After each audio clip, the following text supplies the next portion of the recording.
Бейиш нуру.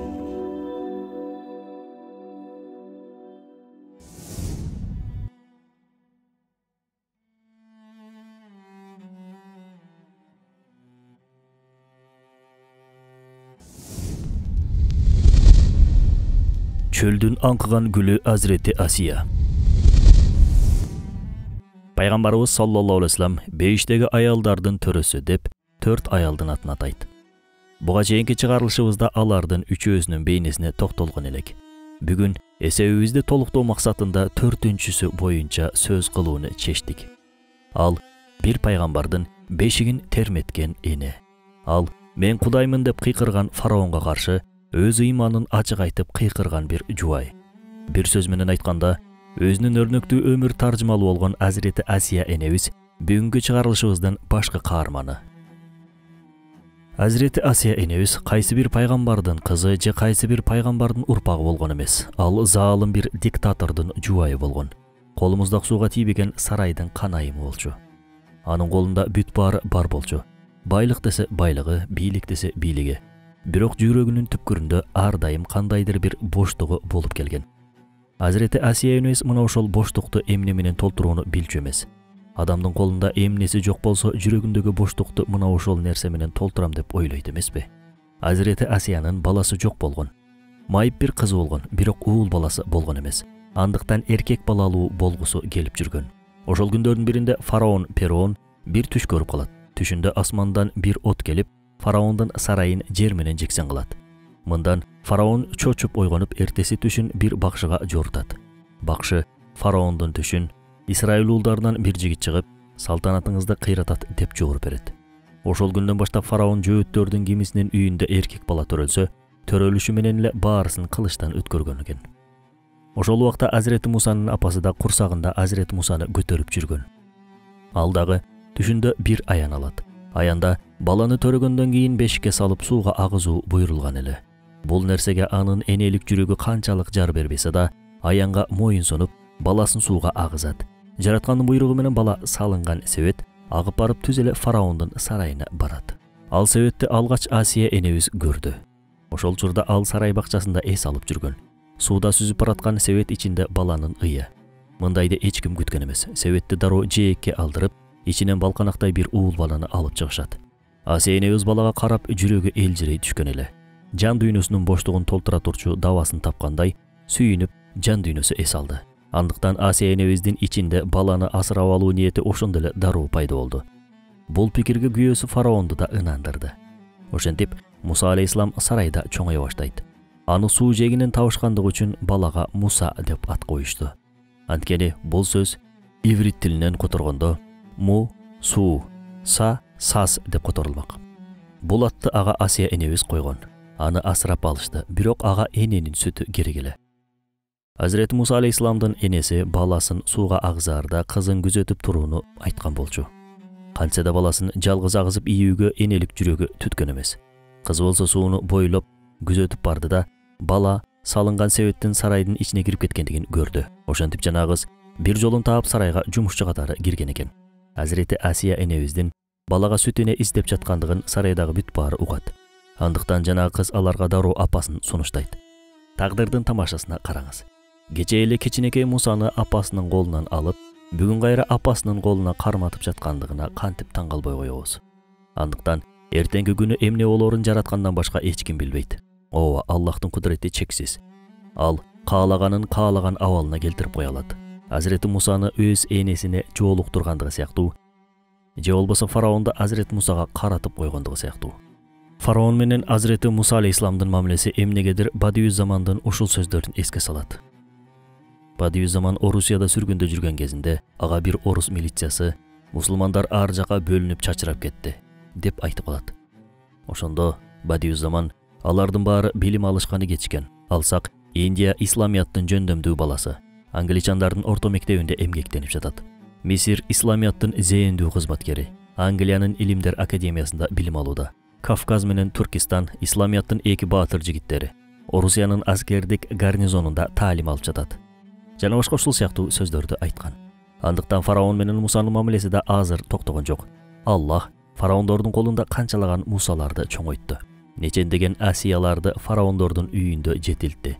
Адамдын нары жагында акыйкатка болгон кызыгуусу бар болсо, каерде жашабасын акыйкатты таап кетет.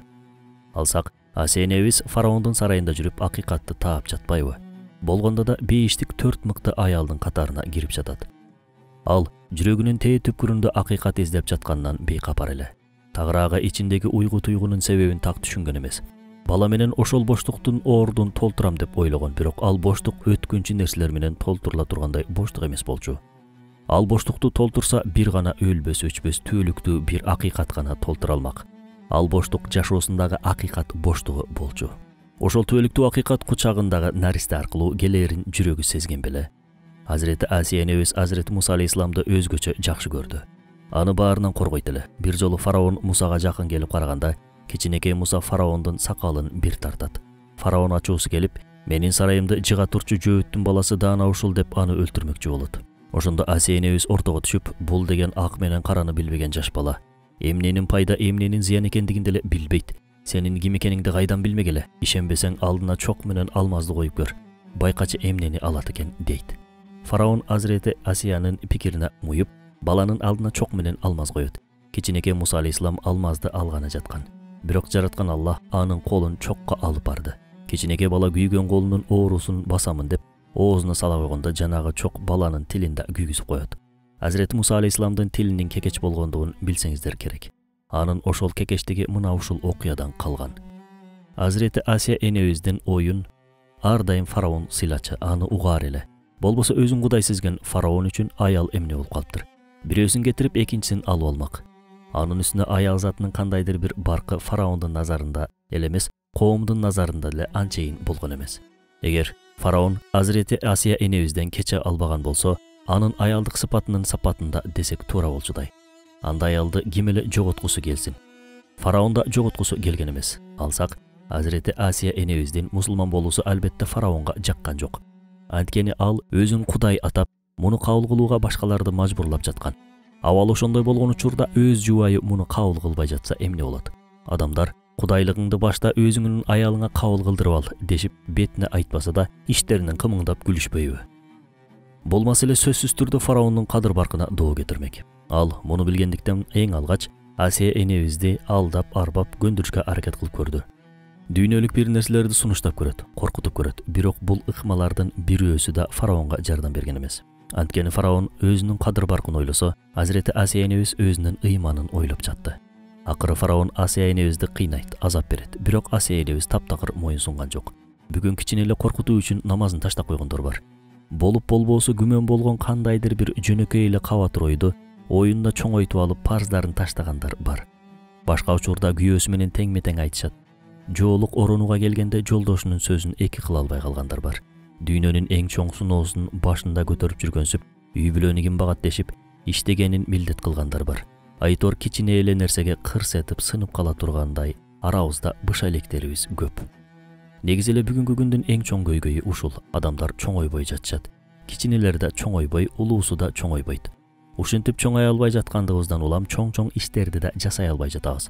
Алсак, сахаба десе, аксакалдуу карыяларды элестетебиз. Жок, чынында алар дастанга айланган чоң-чоң эрдиктерди көрсөткөн учурларда жаш эле бозуландар болушкан. Бүгүн жаш 30дан ашып калган, бирок маселени чечүү үчүн жаш баладай чоңдорду издеп жүргөндөр бар. Качан чоңойбуз, качан бышабыз эч ким билбейт. Мөмөнүн деле бышуусу үчүн күнгө какталып күйүүсү керек эмеспи? Анан күнгө какталбай туруп кантип бышсын? Андыктан кыйынчылыктар менен бышабыз. Ар кандай тажрыйбаларды жасап көрүү менен телчигебиз. Болбосо жыгылуудан коркуп жүрө бергенибизде басуу менен чуркоону кантип үйрөнбек элек. Касиеттүү Куран Азирети Асия энебизди бышып жетилген, толукталган аял деп сыпаттайт. Аны бизге үлгү көрсөтөт. Андыктан бул сыпатка жетүү аябай маанилүү. Бышуубуз шарт. Болбосо Азирети Асия энебизди сарайда эле жыргап жүрө берген деп элестетүү туура эмес. Сарайдын да өзүнүн ар кандай оюндары болот. Ошондой оюндардын ичинде Азирети Муса алейхисаламды канатынын астында жетилтүү, ага энелик кылуу, кийин ал алып келген динди колдоп кубаттоо, мунун баары чоң эмгек менен чоң курманчылыкты талап кылат. Азирети Асия энебиздин Муса алейхисаламга ыйман келтирүүсү боюнча эки башка пикир бар. Бирөөлөрү Азирети Муса алейхисаламдын таягы мужизалуу көрүнүштө жыланга айланып, Сыйкырчылардын жыланын жуткан окуядан кийин сыйкырчылар ыйман келтиришет. Мына ушул окуяда Азирети Асия энебиз да ыйман келтирген деген көз караш бар. Экинчиси айтылуу Машитанын аянычтуу өлүмүнөн кийин деген көз караштар бар. Окуя мындай болгон эле. Машита фараондун сарайындагы бир кызматкер болгон.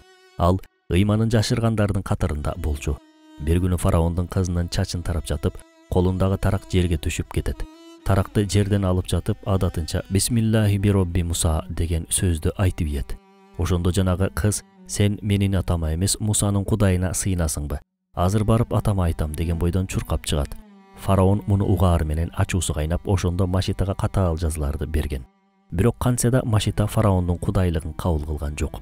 Адамдын эң чоң сыноосунун бири бала сыноосу эмеспи? Муну фараон да жакшы билген. Ошон үчүн Машитанын үйүнөн балдарын алдыртат да алар менен коркутууга аракет кылат. Фараон Мусанын кудайы эмне кылат эле, тозокко таштайт беле? Демек сен да мына ошондон коркуп жатасың.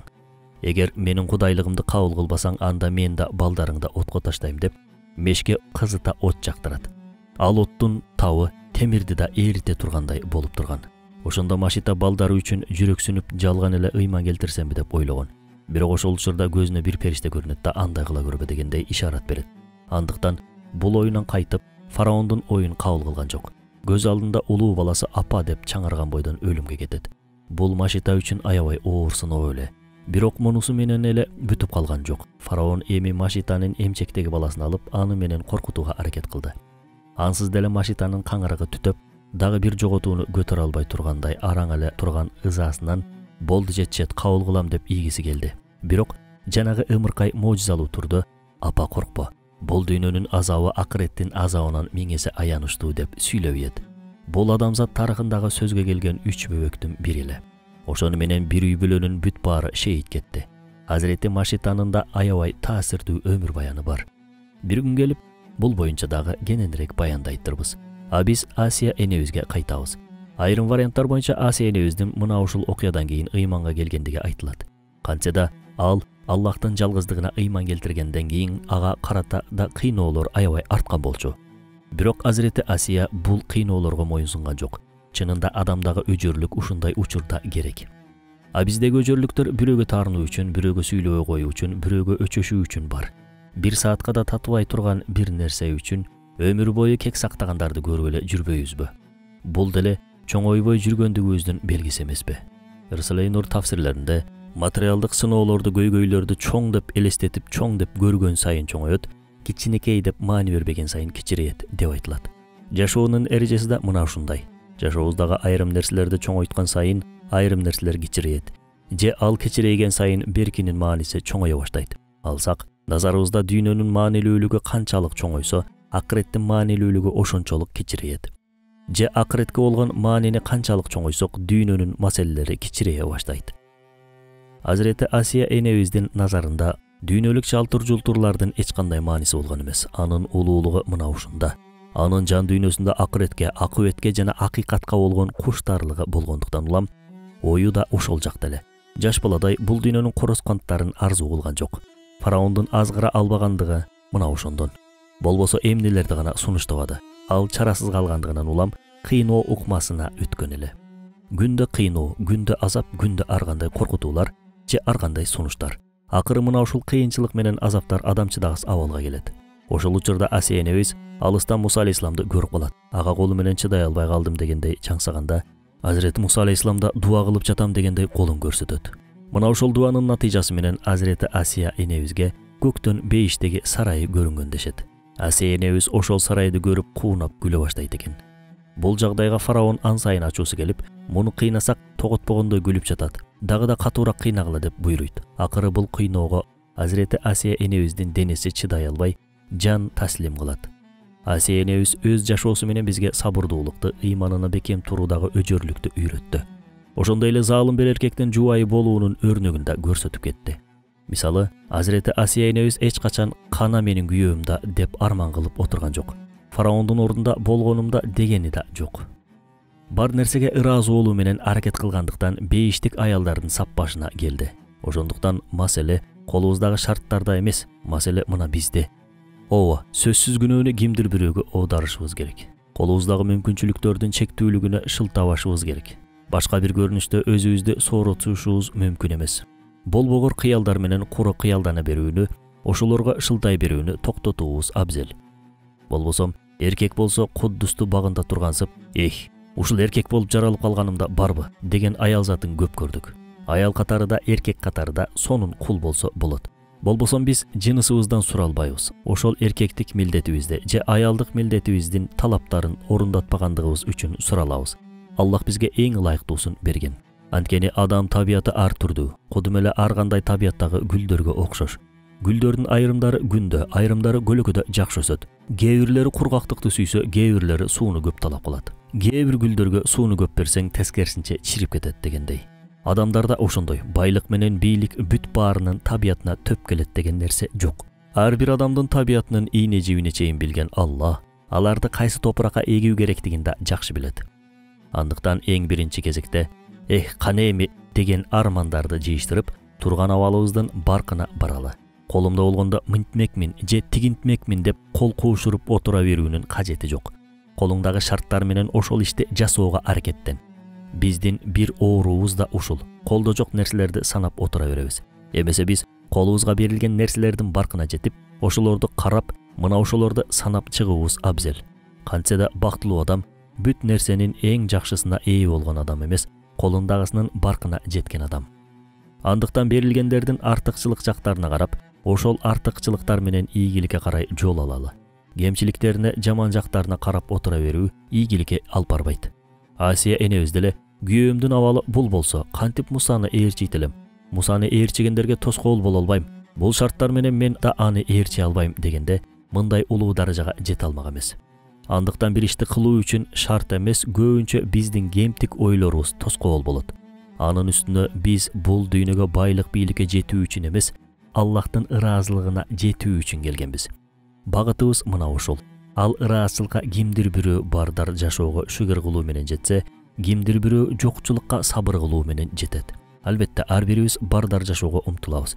Бирок андай жашоону диний парздарыбызды таштай тургандай даражадагы негизги максатка айлантпашыбыз керек.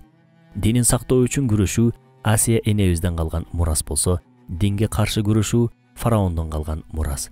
Кимдин мурасына ээ чыгып жаткандыгыбызга сөзсүз түрдө сарасеп салалы. Аллах бизге туура жолду көрө тургандай парасат, дининен адашпай тургандай ыйман, дүйнөгө азгырылбай тургандай акыл, Аллах менен анын элчисин сүйө тургандай жүрөк берсин.